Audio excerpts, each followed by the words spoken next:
Bismillahirrahmanirrahim. Assalamualaikum warahmatullahi wabarakatuh. Kami bertiga merupakan pelajar Fakulti Perancangan dan UKO di UiTM Perlis, dan kami mendapati tugasan untuk subjek hubungan etnik iaitu CTU 553. Jadi kami ditugaskan untuk membuat video presentation.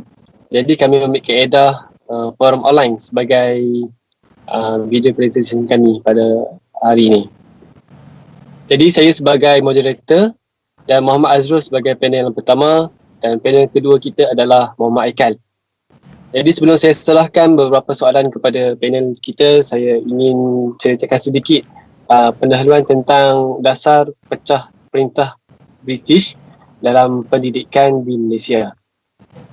Jadi tajuk yang kami ambil ini adalah kesan dasar pecah perintah dalam sistem pendidikan di Malaysia.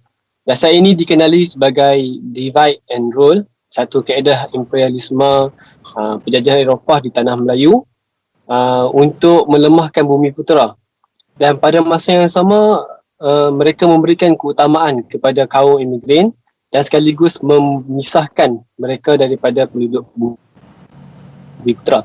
Jadi pada awalnya penjajah British ni datang ke Malaysia hanyalah untuk tujuan perdagangan. Jadi ketibaan pihak British ke tanah Melayu dan seterusnya campur tangan dalam urusan pentadbiran di negeri-negeri tanah Melayu.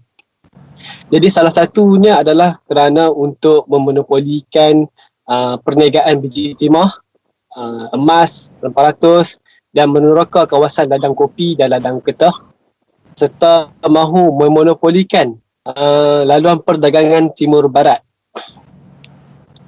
Jadi sedikit sebanyak tentang pendahuluan. Jadi objektif kita pada hari ini adalah untuk mengenal pasti dasar pecah perintah pihak British dalam pendidikan di Malaysia. Jadi kita akan serahkan kepada panel yang pertama untuk kajian literatur, iaitu sejarah dasar pecah dan perintah di Malaysia. Dan juga akan membincangkan sedikit tentang sekolah Melayu dan Cina. Jadi saya silakan Muhammad Azrul untuk membentangkannya. Dipersilakan. Assalamualaikum warahmatullahi wabarakatuh. Saya akan menceritakan sedikit tentang sejarah dasar pecah dan perintah Malaysia ini. Sejak awal lagi, ia adalah menjadi dasar Inggeris yang tersirat bahawa mereka perlu mengekalkan hubungan yang baik dengan golongan istana dan aristokrat Melayu dengan cara mengekalkan industri tradisional dan seboleh-bolehnya mengelakkan gangguan ke atas fungsi, struktur sosial dan cara hidup bumi putera. Seterusnya saya akan menceritakan sedikit tentang sekolah Melayu pula. Pendidikan Melayu menekankan pengajaran Al-Quran dan pengetahuan asas, membaca, menulis dan mengira. Pendidikan Melayu adalah hanya di peringkat rendah sahaja, dan bagi anak-anak Melayu yang bercita-cita tinggi serta ingin melanjutkan pelajaran, terpaksa memasuki sekolah menengah Inggeris di bandar. Okey. Saya akan meneruskan penceritaan tentang sekolah Cina pula.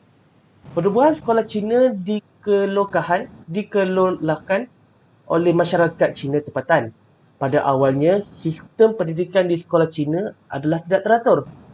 Bukti terawal menunjukkan penubuhan sekolah Cina di tanah Melayu ialah pembukaan sekolah-sekolah mereka di Melaka dalam tahun 1815. Sekolah ini dibuka oleh kumpulan Persatuan Mubalik London. Seterusnya saya akan memberikan penerangan kepada Muhammad Ilyas untuk selanjutnya. Okey, terima kasih kepada panel pertama kita, Muhammad Azrul.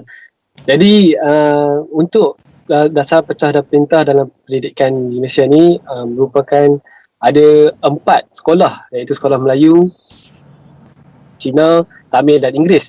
Jadi kita ada panel yang kedua untuk membincangkan sedikit sebanyak tentang sekolah Tamil dan sekolah Inggeris. Jadi saya persilakan panel kedua kita, Muhammad Aikal.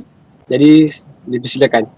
Okay, terima kasih moderator dan terima kasih juga kepada panel Muhammad Azrul. Okey, dengan ini saya akan menerangkan sedikit sebanyak tentang sejarah sekolah Tamil.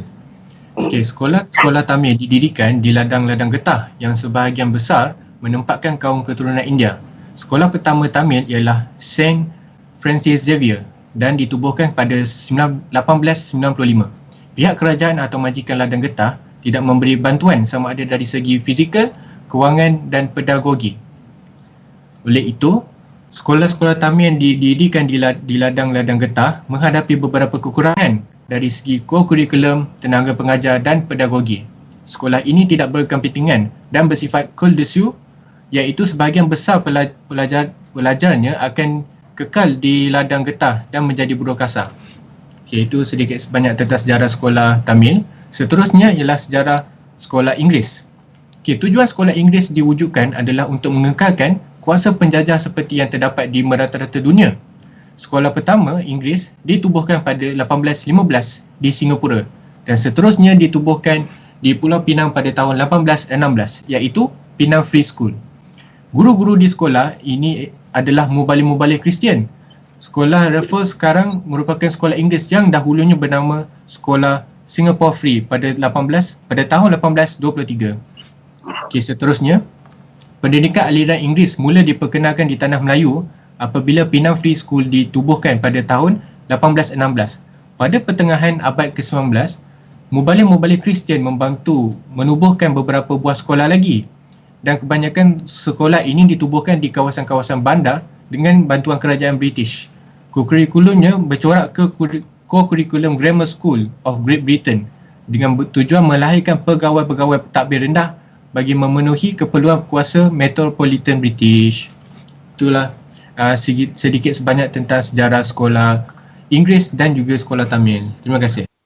Jadi secara kesimpulannya, kerajaan ini telah memperlihatkan pelaksanaan pendidikan di tanah Melayu pada zaman British. Kerajaan ini juga mendapati bahawa permulaannya British tidak mahu mengambil berat tentang pendidikan kerana ia tidak menguntungkan mereka.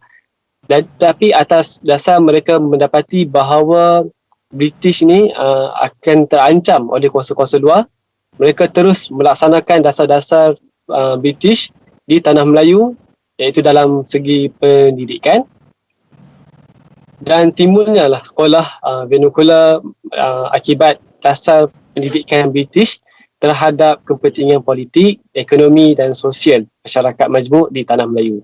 Sekian saja daripada kami. Assalamualaikum warahmatullahi wabarakatuh. Waalaikumsalam.